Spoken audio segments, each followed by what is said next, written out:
من ایلیا هستم و توی اولین ویدیو چنلم قرار آموزش 0 تا 100 این طراحی رو بهت یاد بدم. تخصص من فوتومونتاژهای تبلیغاتیه که اگر به این حوزه علاقه داشتی میتونی چنلمو ساب کنی که کلی آموزش قراره بذارم.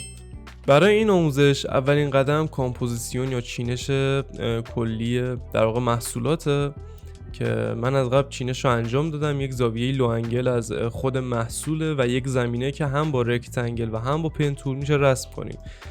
من یه گریدینتی در نظر گرفتم برای رنگ پشت که حالا من کدای رنگیش هم اینجا بهتون نشون میدم و میتونید طبق سلیقه خودتون مثلا حالا اینا رو در واقع عوض بکنید. کاری که در جایگاه اول میخوایم انجام بدیم یه حالت گلو مانند میخوایم پشت محصول ایجاد کنیم که در واقع بعد از اون بیایم حالت نورپردازی رو خود محصول رو اجرا کنیم. برای این کار یک لایه با مود آورلی اضافه میکنیم و رنگ سفید رو انتخاب میکنیم. حالا با فلوی پایین و هاردنس 0 به این صورت براش میزنیم که میبینید یه رنگ روشنتری از همین کد رنگیمون رو به اون میده.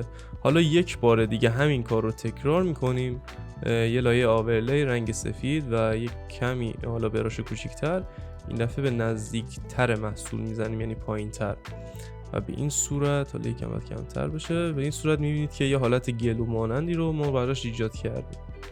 تو قدم بعدی حالا من این محصولات رو برمیدارم چون قرار در آخر بهشون بپردازیم. میخوام یه نورپردازی رو خود سکون انجام بدم. در واقع این سکویی که اینجا داریم حالت لینیر داج رو انتخاب میکنم و به این صورت یکم رنگ روش پخش میکنم و حالا یک سایه، یه حالت سایه طوری رو برای این محصول به وجود میارم چون اون قسمت نباید همینطوری خالی بمونه. از بخش بلر گالری تیلت شیفت رو انتخاب میکنم و با استفاده از این ابزار یه کاری میکنم که سایه هر چقدر از محصول دورتر میشه در واقع یه حالت پخش شدگی رو به خودش بگیره که سایه طبیعی هم تقریبا همچین حالتی هستش. به این صورت اوکی میکنم و بعد مسکش میکنم که کم طبیعی ترش کنم.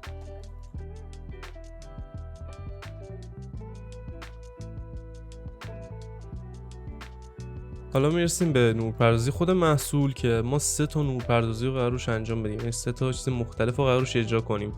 یکی ریم لایت هستش که میایم براش یه سالید کالر به وجود میاریم، در واقع کلیپینگ مسکش میکنیم رو مد لینیر داج و یه رنگ روشنی رو نسبت به آبیمون بعد خودمون در نظر بگیریم برای لبه هاش. با توجه به لبه هاش مسک کنیم یه همچین رنگی خوب باشه و بعد کنترل آی بزنم و حالا بیام با هاردنس مثلا 85 یا بالاتر و با فلوی 100 مثلا اینطوری بیام روش براش بزنم و این ریم لایت روش به وجود بیارم. این برای ریم لایتمونه و کار دیگه که میخوایم بکنیم اینه که بیایم براش نورپردازی خطی رو خودش انجام بدیم که مثلا حالتاشو به وجود بیاره و بعدش نور رو روش پخش کنیم که حالا من مرحله به مرحله پیش میبرمش و میتونید حالا با دقت نگاه کنیم. و قبل از همه اینها بعد بر اساس نورپردازی تنظیمش کنیم که یه حالت تیره‌ای به خودش میگیره به این صورت و این بخشی که نور بهش میخوره حالا یکم فلو رو میارم پایین‌تر. اینجا باید یکم روشن‌تر باشه قطعاً و اینجا هرچی می‌بینید تیره‌تر و تیره‌تر میشه. حالا بر اساس همین نورپردازی که ما داریم میایم یه کالر بالانس هم اضافه میکنیم رو مود آورلی و اوپاسیتی پایین‌تر که رنگ محیط رو بهش بدیم به این صورت که حالا یکم میتونم از این کمتر هم بکنم به این صورت. الان خیلی بهتر شد. حالا برای نورپردازی خطی که گفتم روش رو میگم. اگه با قلم نوری باشه که هیچی، اما اگر قلم نوری نداشتید میتونید با این ترفندی که میگم به راحتی اجراش بکنید. یه سایز رو انتخاب میکنید، پن تول رو برمیدارید و از این بخش باز رنگ مورد نظرتون در واقع انتخاب میکنید. مثلا میاد اینجا به این صورت این حالت رو براش به وجود میارید و میبینید که این خط ترسیم میشه که حالا میتونید در واقع زوایاش هم تنظیم بکنید باز بیشتر از این و بعد از این میاد روش یک مسک ایجاد میکنید از یه طرف که نور میخوره بیشتر دیده میشه و از این طرفش یکم محوتر میشه و به این صورت میتونید نورپردازی رو روی همه این نقاط انجام بدید، چیزی که در نهایت قراره ببینید.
حالا همونطوری که گفتم دقیقا برای مثلا این قسمت ها که همچین شیپی رو نیاز داره ما میایم خودمون ترسیمش میکنیم و حالا نیاز است دقیقه اینطوری هم باشه، چون میتونیم با براش خودمون بعدا باز فیکس ترش هم بکنیم به این صورت.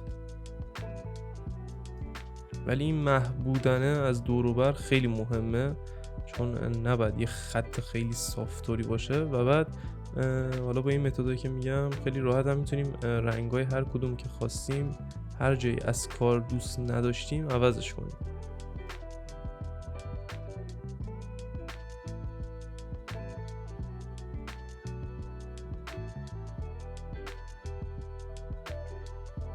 خب حالا که روی کار این چیز در واقع اعمال کردیم، نورپردازی اعمال کردیم، خیلی راحت یه قبل و بعد هم ببینیم از این حالت مثلا نورپردازی خطی و همه کاری که انجام دادیم. میبینید که همه چی تکمیل شده. حالا میمونه مرحله آخر که توی مرحله میایم یه بار دیگه همین سالید کالر رو یه کپی ازش میگیریم و روی همه در واقع لایه ها قرارش میدیم. یه رنگ یک کم این دفعه تیره تری رو انتخاب میکنیم و بعد با یه هاردنس پایین و فلوی همچنان پایین با یه براش بزرگ اینطوری براش میزنیم روشو برای اینکه انگار نور رو روش پخش کنیم. بعد از اینکه نورپردازی تموم شد میایم همه رنگا رو اگر میبینیم نیاز به تغییر داره، میخوایم مثلا تیره تر، روشن تر یا هر چی بشه، میایم در آخر تغییرش میدیم.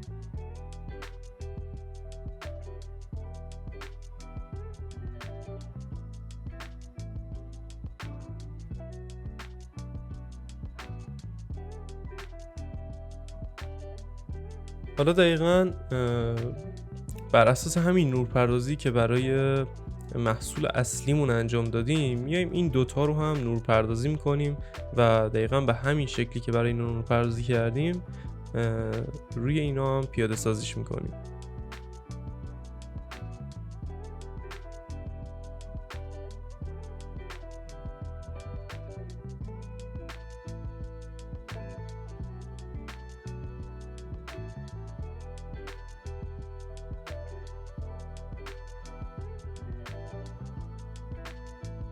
حالا که نورپردازی تمام شد و ما کلا از 0 تا 100 اینا رو نورپردازیشون رو انجام دادیم، من یک عکس ویدیو گیم رو داخل این مانیتور شما رو انداخته بودم. در واقع کلام قیمون رو اد کنیم که یه همچین تصویریه.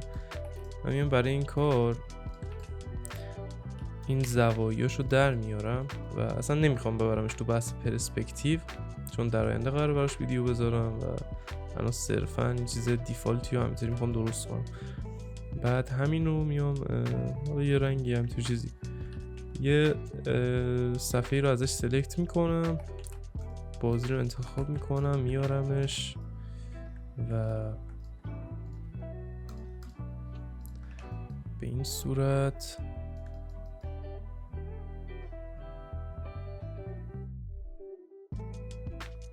همین راحتی تونستیم اینو اد کنیم و یک گلویی هم بعد این بندازه، یعنی واقعا یه نوری رو بعد از خودش به وجود بیاره که برای اون هم باز یه لینیر لایت اد میکنیم.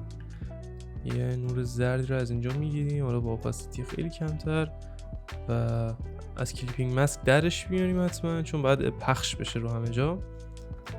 به این صورت این نور پخشی رو ازش درست به این شکل. خب حالا ما نیاز داریم که اون در واقع تصویر رعد و برقی که روی صفحه بود رو اد کنیم. در واقع حالت رعد و برق داره دیگه در واقع. و اینکه من حالا یکی دو تاشو با پن تول درست میکنم برای اینکه روال کار دستتون بیاد. در واقع اینا رو از قبل بعد اتود بزنید که بدونید میخواید چه چیزی رو اجرا بکنید و به چه هدفیه و بعد برید روش اجرا بکنید. مثلا اینی که از اینجا در اومده خب با پن تول خیلی هم ساده است. من پترن انتخاب میکنم در واقع و میخوام که از این زیر در بیاد و به همین صورت یه فرمی رو مثلا براش به وجود میارم.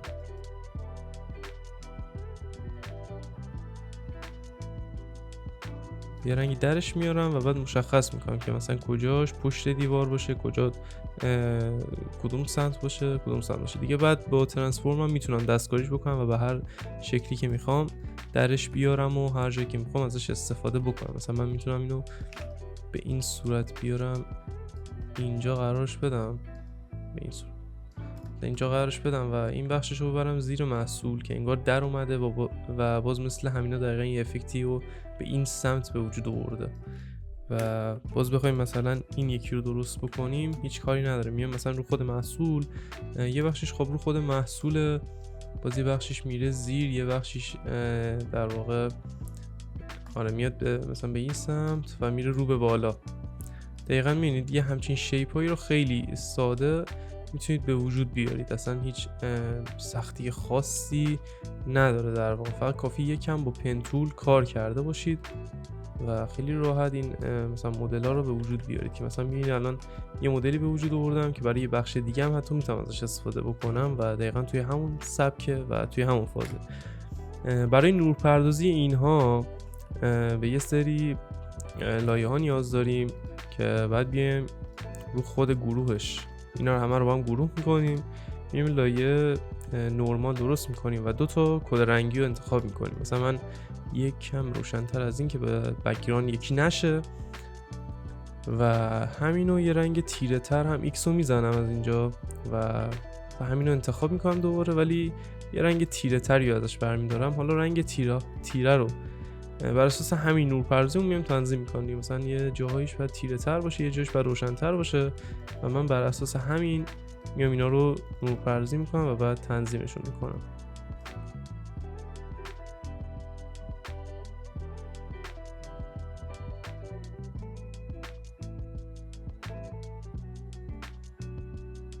حالا که نورپردازیمون تکمیل شد، من میام یکم سایه هاشو در واقع بیشتر میکنم، یه کپی ازش میگیرم روی مود مولتیپلای قرارش میدم، یک کمی اوپاسیتیشو کمتر میکنم برای اینکه یکم سایه هامون تیره تر بشه و بعد این کارمون بیشتر بشه.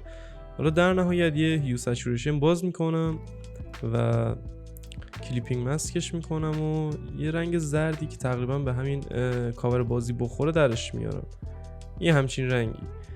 و بعد میام اون چیزایی که به نظر من توی کلیت کار خوب میشه که این رنگی بشه رو این رنگی میکنم و میبینید که تعادل بصری خیلی خوبی شکل میگیره براش.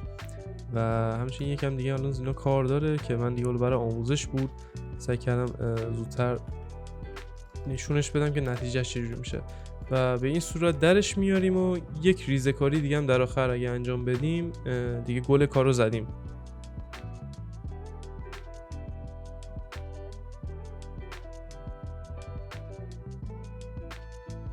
یه حال هوای پویایی رو کلا به وجود میاره توی کل کار که به نظر من خیلی جذابه. و در نهایت یک لایه دیگه من تحت عنوان لینیر داج اضافه میکنم که میخوام در واقع نورها رو یه حالت گلو مانندی تو کلیت تصویر براش ایجاد کنم که دیگه انگار خیلی پخش شده از همه چی و به این صورت در اومده.